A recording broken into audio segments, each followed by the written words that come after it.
Iniciando aqui mais um podcast Café Quente. Hoje é um especial. Antes de mais nada, agradecer a todos que nos seguem nas redes sociais, no canal do YouTube. Quem não está inscrito ainda, se inscreva. Café Quente Podcast. No Instagram, @Rogério Cafeteira. Assim como eu já tinha anunciado antes, o Café Quente vai fazer uma série de pesquisas, onde a gente vai apresentar os números e o matemático vai fazer a explicação dele, fazer a leitura da pesquisa. Nós fizemos uma parceria com o IPPI, Instituto de Pesquisa do Piauí, que dentre a busca que eu fiz, eu tive excelentes referências e quero apresentar hoje para vocês o professor Jefferson, que é o proprietário do Instituto. Isso. E matemático, pós-doutor. Doutor? Doutor, tem um doutorado em matemática. E ele que vai nos ajudar, vai ser nosso parceiro e vai nos ajudar a que a gente entenda, faça uma leitura das pesquisas, né? Não apenas o número, mas toda uma como é feita a metodologia, porque em determinados municípios foram 5 ou 10 ou 20 questionários, como é feita a distribuição dos municípios. Ele vai explicar tudo isso para que fique bem claro os números. E principalmente porque aqui no Maranhão ficou meio desacreditado essa questão, professor, é só no Maranhão, não. de pesquisa. Né? Então, assim, eu quero fazer e a nossa escolha foi pela sua reputação e por essa questão de fazer, da apresentação, de fazer essa leitura e as explicações, tá? Professor Jefferson, você com a palavra. Primeiro agradecer, muito bom dia, boa tarde ou boa noite a todos. É um prazer enorme estar aqui, ter tido um convite como esse. Para mim é um momento de muita alegria quando as pessoas chegam até a mim e digam: olha, nós queremos contar com você porque acreditamos naquilo que você faz. Então, em geral, isso é muito gratificante. Eu sou doutor em matemática aplicada, eu fiz meu doutorado na Unicamp, e matemática aplicada usa muito estatística, né? Em geral tem sempre essa pergunta: qual é a diferença de um estatístico para um matemático? Eu brinco que o estatístico trabalha muito com frequência, e o matemático trabalha muito com descrição de funções, como a gente chama. A minha área ela se confunde muito com a saúde também. Por quê? Porque aquilo que eu desenvolvi dentro do que é a linha de pesquisa, que é biomatemática, é justamente você usar a matemática para descrever fenômenos epidemiológicos. Fenômenos esses que você, na grande maioria, descreve como comportamento de funções. E aí entra a frequência, porque quando você vai, por exemplo, modelar a COVID é um vírus. Então, o desenvolvimento viral ele já é conhecido dentro da matemática. E a ideia, na época, por exemplo, da COVID, era descobrir o parâmetro correto para aquela função. Então, o matemático vai atrás dessa função, o estatístico vai ver a frequência daquilo para ver se bate com o que o matemático fez. Mas, dentre essas andanças nossas, né, não só acadêmicas, acabou surgindo a oportunidade de ter um instituto, de criar um instituto de pesquisa, que o pessoal hoje fala muito CEO, né? É o CEO da empresa, né? Não é mais o dono, agora é CEO. Porque, de fato, às vezes tem o executivo e tem aquele cara que é o consultor, né? O CEO seria mais ou menos as duas coisas. E a IPPI, ela surgiu há uns 3, 4 anos, vai estar 4 anos agora, né? Participamos da primeira eleição para governador no Piauí e também das municipais. E isso trouxe alguma bagagem para a gente bem interessante. A do Piauí, antes que a gente entre na questão da pesquisa, conta um pouquinho do que aconteceu lá no Piauí, nessa primeira. Que assim, acho que na época não era Ibope, mas é o que sucedeu Ibope. Foi interessante. Essa eu estava comentando com você, né? Chamou a atenção. De fato, como era o primeiro ano, né, que a gente estava acompanhando e fazendo pesquisas, e pesquisa estadual ela é bem diferente, porque ela pega muitas cidades, né, ela abrange muitas cidades. E aí, de repente, como é a primeira vez que a gente está fazendo, a gente fica sempre se perguntando se está fazendo correto. E, na verdade, todo cientista é meio assim, né? Ele faz, encontra através da ciência, mas ele fica: será que eu não usei um parâmetro errado ou fiz uma escolha diferente? Por que vem essas dúvidas? Porque tinha um instituto muito grande a nível nacional, que até a Globo acompanhava, né? Que é o IPEC, o antigo Ibope. E ele constantemente fazendo as pesquisas, mostrando os números e a minha dando um pouco diferente. E aquilo me deixava um pouco, rapaz, será que sou eu? E eu conferia, eu olhava, eu fazia de novo. Eu falei, não, não pode, não é possível. Quando foi a última, aí eles davam lá um empate. E aí PPI dava o atual governador candidato na época ganhando por 8, 9%. E aí você se pergunta, poxa, se tiver errado, tão diferente assim, acabou, né? Então o Instituto já tende ao fracasso, né? Que nenhum dono quer. Mas de fato nós estávamos mais no rumo, né? A diferença lá do governador foi mais de 10%. Ficou dentro da nossa margem de erro, principalmente porque o governador na época vinha num crescimento, de fato. Sim. Ele era desconhecido, passou a ser muito conhecido e aí a tendência dele realmente era de crescimento. A gente não pode mexer em número, né? Você encontra o número, mas sabe que vai ser mais. Era mais ou menos isso. Mas foi um sucesso. Isso deu força, inclusive, para as municipais, né? Nas municipais, então, quando alguns candidatos viram que a gente conseguiu fazer na estadual passada, acabaram confiando. O trabalho que municipal é bem diferente do estadual, e como também teve sucesso, eu acho que eu acabei aqui por causa disso. Uma das referências foi um candidato. Tá vendo? Foi um candidato. E perdeu o candidato. Perdeu, e é engraçada a história dele, né? Porque eu fiz a pesquisa para ele e era uma divulgação assim também, num podcast. E aí o entrevistador fez a pergunta e eu não sou repórter, não tenho filtro, eu sou mais cientista do que político, né? Na verdade, as respostas às vezes têm que ser políticas, mas eu não sou. Sim. Eu acabei soltando que, olha, a votação desse candidato, a tendência é diluir, porque os outros dois são mais fortes, um está no governo, o outro não está. Tem a questão de apoios, então é muito provável que esse candidato vá perder voto. Foi o candidato que eu fiz a pesquisa. Foi ele que foi ele o primeiro que te elogiou. A gente acabou ficando muito próximo, né? Porque ele até comentou comigo, ele já foi um dos poucos que não me enrolou, né? Falou a verdade. Mas como ele era teimoso, ele continuou. E eu acho que isso é verdadeiro, porque a política ela tem as suas particularidades, né? Então, se você está atrás de um capital político, você não pode simplesmente desistir. Tu continua sem filtro aqui também, tá? Eu continuei assim e eu acho que vai ser assim. Porque assim, a gente começou há pouco tempo, né? E foi meio por acaso que a gente começou o podcast. Quando eu comecei, eu nunca imaginei que fosse dar certo, para ser bem sincero. Mas acabou que a gente foi criando uma credibilidade e por isso eu tive muito cuidado em escolher um instituto. Porque tu falaste que não é só aqui no Maranhão, mas de verdade tem hoje aqui, eu não acompanho no Piauí, mas números totalmente discrepantes. Então, alguma coisa está errada. Não tem como errar 20 pontos numa pesquisa. O candidato tem 40, no outro 20, não é possível. Não é possível. Então, não tem como acontecer isso.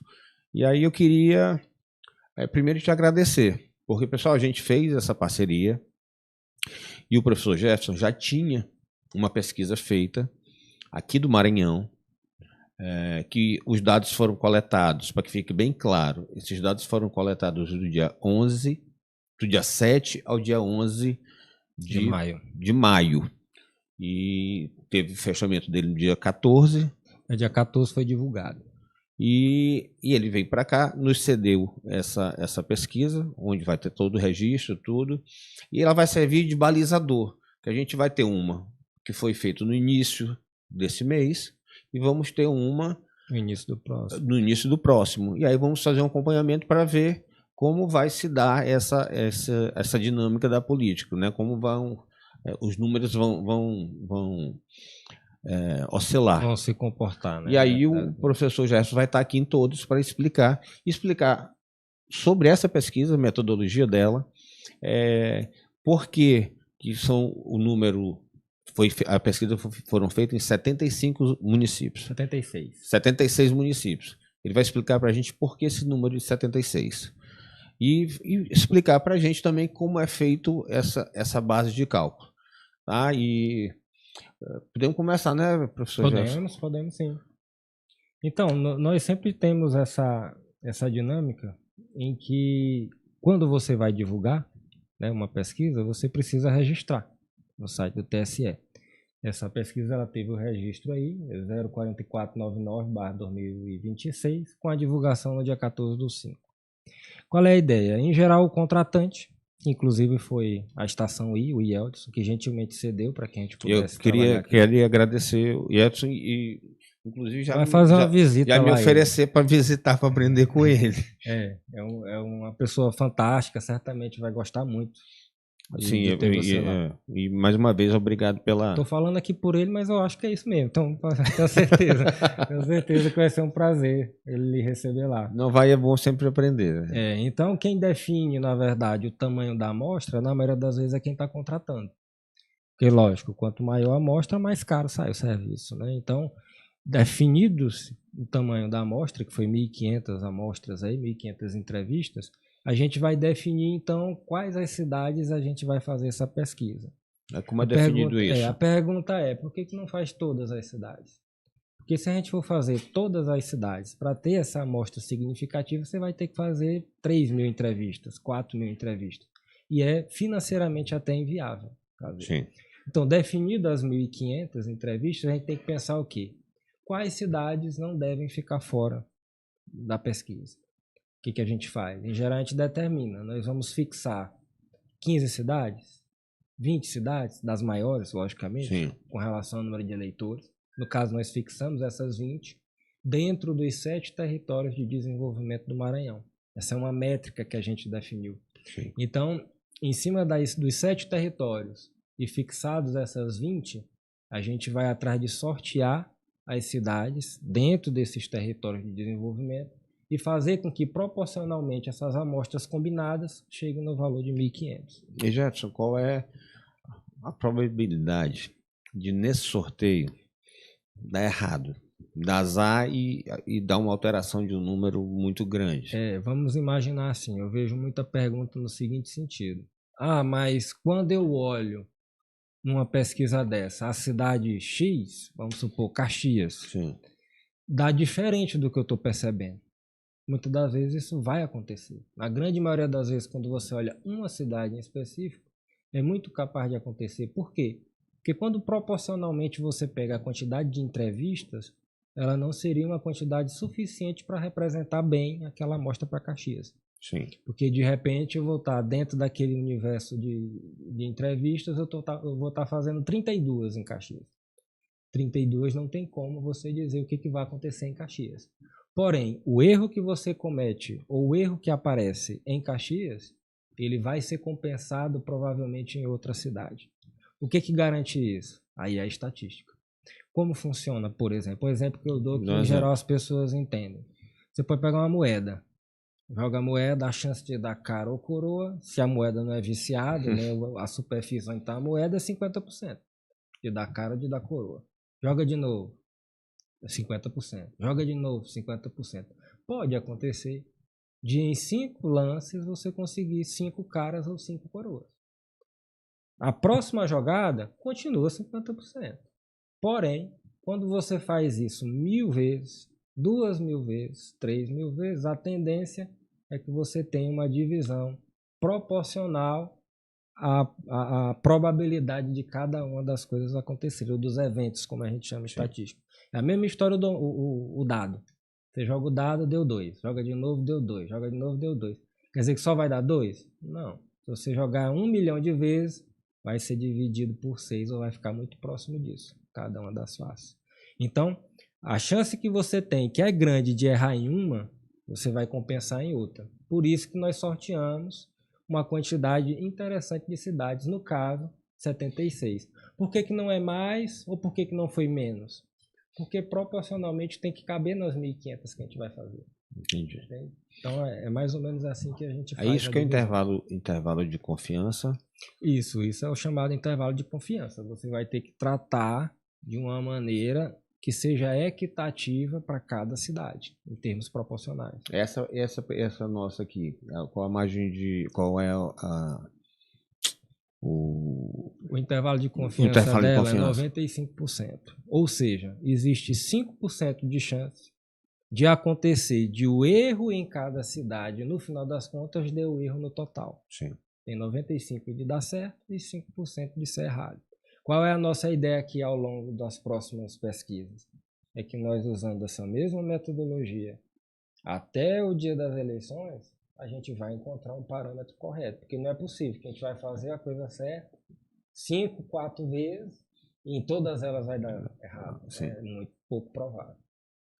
Aqui vão as especificações técnicas. A da coleta, que a gente já falou, de 7 a 11 de maio de 2026. Eleitores com 16 anos ou mais. Aqui eu acho o método de coleta. Entrevistas face a face, com questionário estruturados, perguntas abertas e fechadas. Porque você faz a questão da espontânea e da estimulada, né? A espontânea muito no sentido de entender a lembrança das pessoas com relação ao candidato e o cenário em que você estimula para ver se realmente, sabendo que aquela pessoa é candidata, se ela tem força ou não. Tá? Essas são, em geral, as especificações que a gente tem para que fique bem posto a nossa pesquisa. Tá. Aí tem 1.500 entrevistas, a margem de erro 3,89 pontos percentuais. O nível de confiança 95%, o registro que a gente já passou. Vamos ver a próxima tela. Só um detalhe aí, quando você olha para 3,89 Pode e voltar depois volta só um pouquinho. Só... É interessante isso daí, porque às vezes as pessoas confundem e acham que foi posto errado de forma proposital, mas não é errado. Né? Você tem uma margem de erro da pesquisa de 3,89, ou seja, 3,89 para cima ou 3,89 para baixo, a pesquisa está ok. Para sair dessa faixa, a probabilidade de estar errado é 5%. Por isso que o nível de confiança é 95%. Ou seja, a margem de erro dando 4%, ela entra naqueles 5%. Sim, entendi. Era o que seria assim, se desse tudo errado. Exatamente. Margem de erro é o quanto é que pode estar errado. Nível de confiança é a certeza que eu tenho de que aquele dado está correto. Tá. Vamos para a próxima? Aí é uma lista que fica, de fato, no TSE também, que foi as cidades em que nós fizemos a coleta. Né? É essencialmente importante que tenha a relação dessas cidades para as pessoas verem se realmente... A gente vai divulgar no blog também, gente. Aí eu vou fazer questão de que a gente divulgue com esses dados. Vamos para a próxima agora?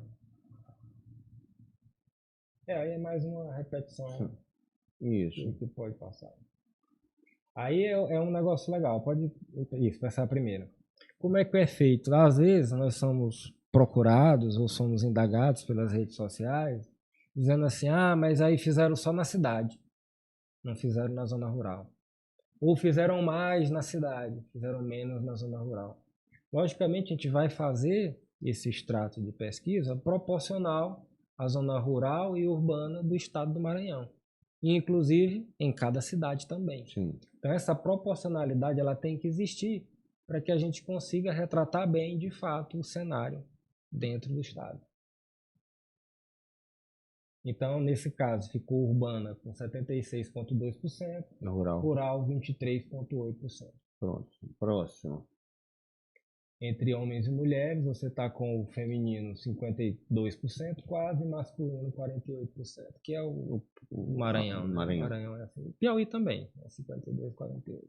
Distribuição por idade, né? Isso, nós temos aí a maioria de 45 a 59 anos, com 23,13%, de 35 a 44, 22%, de 25 a 34, quase 21%, mais de 60, 18,67%, e de 18 a 24, 12,33%. Por que essa proporção? Porque são os dados do IBGE, né? O IBGE ele mostra que, segundo o último censo, inclusive, que essa é a proporcionalidade para a faixa etária do estado do Maranhão. Perfeito. Vamos para a próxima.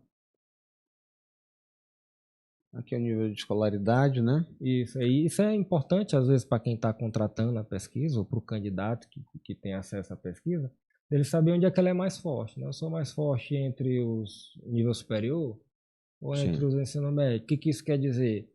Por isso que eu sempre falo, né? Quando você baseia a sua decisão e a sua campanha em dados, a chance de dar certo ela é maior. Vamos na próxima.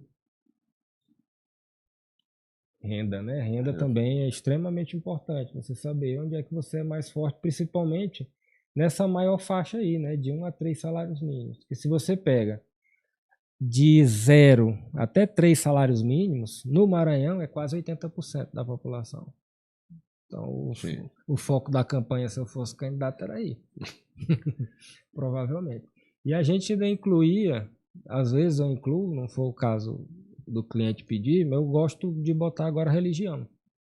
Principalmente por conta da última eleição, né? Acho que nós vamos fazer nessa próxima. Eu acho, os evangélicos estão votando mais onde? Os católicos estão votando mais onde? Eu acho que seria bem interessante. Eu acho bastante também. Aqui é o primeiro quadro de governador, né? Isso. Intenção de voto para governador, espontânea. Aí aqui vamos para o número que eu achei importante, né, Jefferson? Em geral não sabe, né? Não sabe, não opinou. 62,27. Eu vejo esse número como normal, bem normal. Eu achei até abaixo. Tem alguns locais, o Piauí, por exemplo, às vezes é mais de 70%. O Maranhão já está em 62%. Quer dizer, as pessoas já têm um nome aí. No caso aí, se destacou o Braide, né? Porque realmente eu achei até alto, 22,2%. Sim.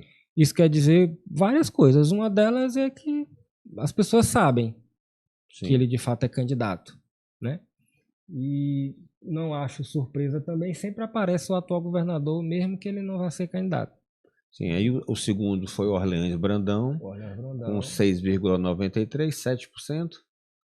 7%, arredondando, né? Que mostra ser o candidato de fato que deve disputar com o Braide, né? E a pergunta que vem após isso daí é: e se estimular o nome deles? Será que se mantém essa distância? Diminui a distância? Essas são perguntas que a gente faz com o cenário, né? A gente põe de fato quem são os candidatos, estimula, mostra o disco para a pessoa. É interessante você não mostrar nomes na ordem, numa ordem específica, porque você vai induzir, às vezes, aquele cara que já está meio com preguiça mesmo de responder, ele vai e fala o primeiro. Então a gente... Isso acontece bastante. Então a gente pede para os pesquisadores que eles mostrem um disco, onde o disco em forma de pizza, cada fatia da pizza tem um nome do candidato. Não necessariamente para não ter lado, né? Vamos dizer assim. Aí o Laes aparece com 1,67 e o Felipe Camarão com 0,6. Isso na espontânea, né? Isso. E aparece os regionalismos aí, né? Apareceu o Rafael Brito aí, que é o prefeito de Timon. Deve ter sido em Timon, essa resposta aí. Sim. E por aí vai. Cada um tem a sua... Alcide Costa. Apareceu até o do Missão, né? O André Luiz. Roseane, Sarney. O Cid, essa aí com certeza foi em Buriti Bravo. A gente já sabe. Quando a gente vê nomes assim, a gente sabe qual foi a cidade. Vamos para a próxima tela? Aí é o primeiro cenário, né? Você estimula com as fatias de pizza lá. Você mostra a pizza pro pessoal. Você vai votar em quem desses? Se eles fossem candidatos. Aí você vê que, de fato, o Braide vai para 35. O que mostra isso aí? Você vê que na espontânea ele teve 22. Sim. No cenário 1 ele vai para 35. Ele não dobrou. Sim. Tá parecendo que o eleitor do Braide já sabe que ele é candidato, né? Porque aumentou pouco, não dobrou aí. Agora olha o do Orleans. O do Orleans ele saiu, sei lá, de 6, não lembro mais, para 18. Né? O Orleans quase triplica. Quase triplica. Isso não quer dizer nada em termos de projeção, mas quer dizer alguma coisa em termos de campanha. Parece que um larga na frente, não sei se com marketing, volume de campanha, não sei o quê. E o Orleans, me parece que quando mostra seu nome, podem talvez associar também a governo, ao governador. Sim.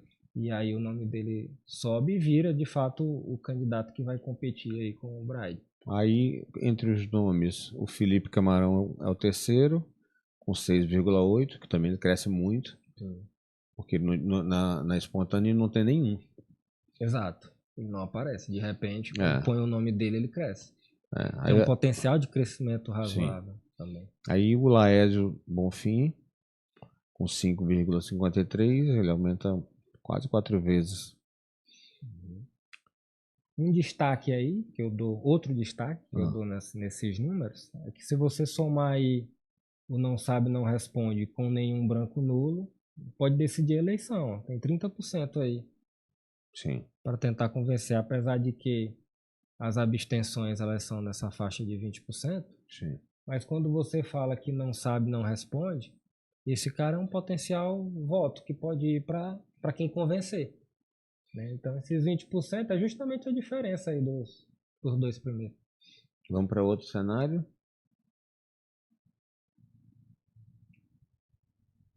É a rejeição, né? É um dado importantíssimo para a viabilidade de campanhas. Né? Eu tenho um número, na minha pouca experiência, ainda é pouca, Sim. mas em termos de número de pesquisas já é interessante, que a gente já fez mais de 300 pesquisas aí juntando as municipais. Quando o candidato ele tem menos de 20% de rejeição, ele é um candidato viável. Por quê? Principalmente no caso do Ormes, porque ele é o candidato aliado, pelo menos tem um sobrenome do governador. Então, naturalmente, ele tem uma rejeição da oposição. Só que mesmo assim ele não chegou em 20%. Então, de fato, ele é um candidato viável. Né? E eu também destaco o Braide, né? Uma rejeição também muito pequena. É o que está em primeiro, com uma rejeição pequena. Com a menor rejeição, né? Então tem um potencial de crescimento grande. Quem gosta muito desse índice potencial de crescimento é a Quest. Né? A Quest ela usa bastante isso daí, baseado no conhecimento do candidato e baseado na rejeição. E se você for olhar isso no Braille, ele está muito bem. E eu computo também em todos os outros candidatos, porque ó, Felipe Camarão, 12%, Laércio Bonfim, 9%, não tem aquele que se destaca em termos de rejeição. O Felipe, eu acredito até que tem uma boa parte pela questão partidária. Né? Tanto ele quanto porque o Laésio, o novo, o Laésio representa aqui no Maranhão a ala mais da direita, né? Vamos falar o bolsonarismo, mas não tem bolsonarismo no Laésio. No outro tem o PT, existe o antipetismo, né? Sim. Então eu acho que isso é herança, uma parte do Felipe com certeza é um pouco de, acredito eu, né? Sim. Um pouco de rejeição à sigla. Vamos para a próxima?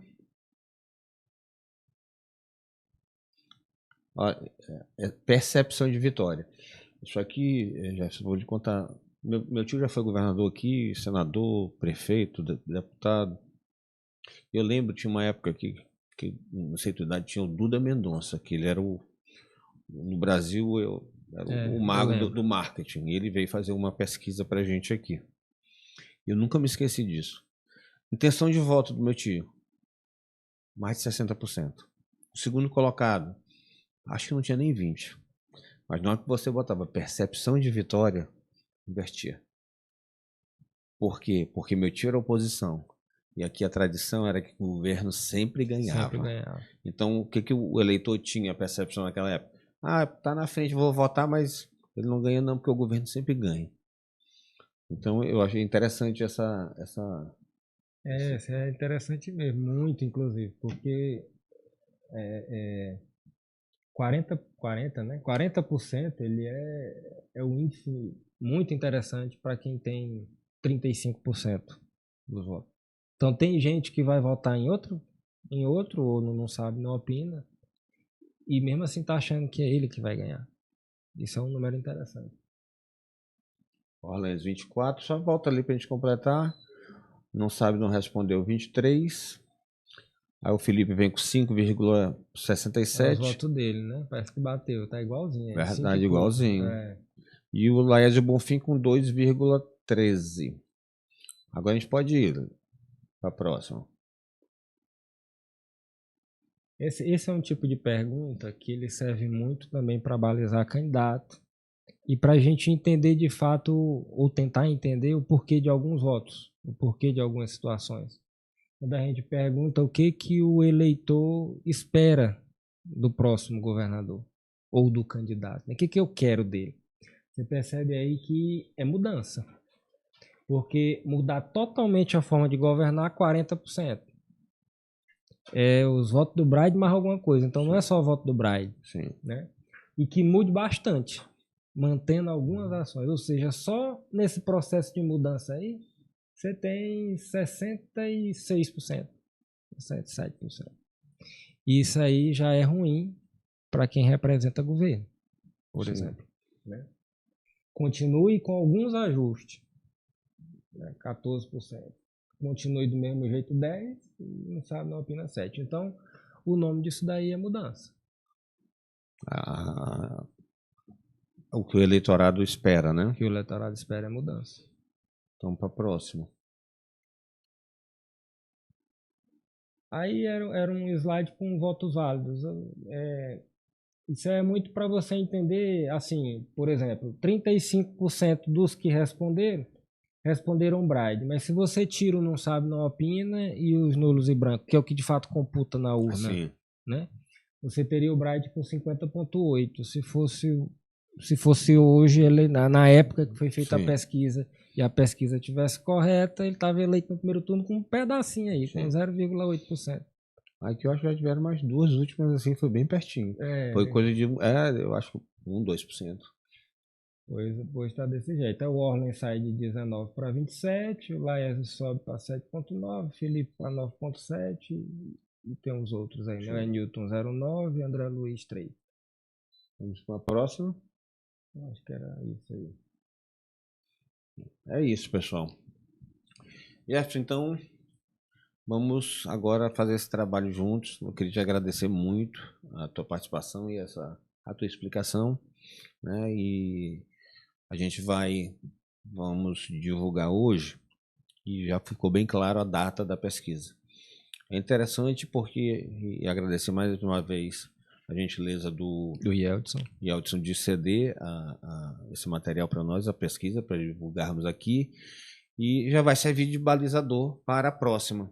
A gente vai ter mais ou menos aí 30 dias de uma para outra. Então, acho que vamos ver se houve alguma movimentação nesse período. Né? Eu agradeço mais uma vez ao convite. É um projeto que eu acho muito belo, muito bonito, de fato. Fico muito feliz de participar. E a gente vai ter a oportunidade de falar sobre matemática, porque não deixa de ser matemática, entender comportamento de números. E na última, se Deus quiser, nós vamos chegar bem pertinho do resultado. Vamos acertar.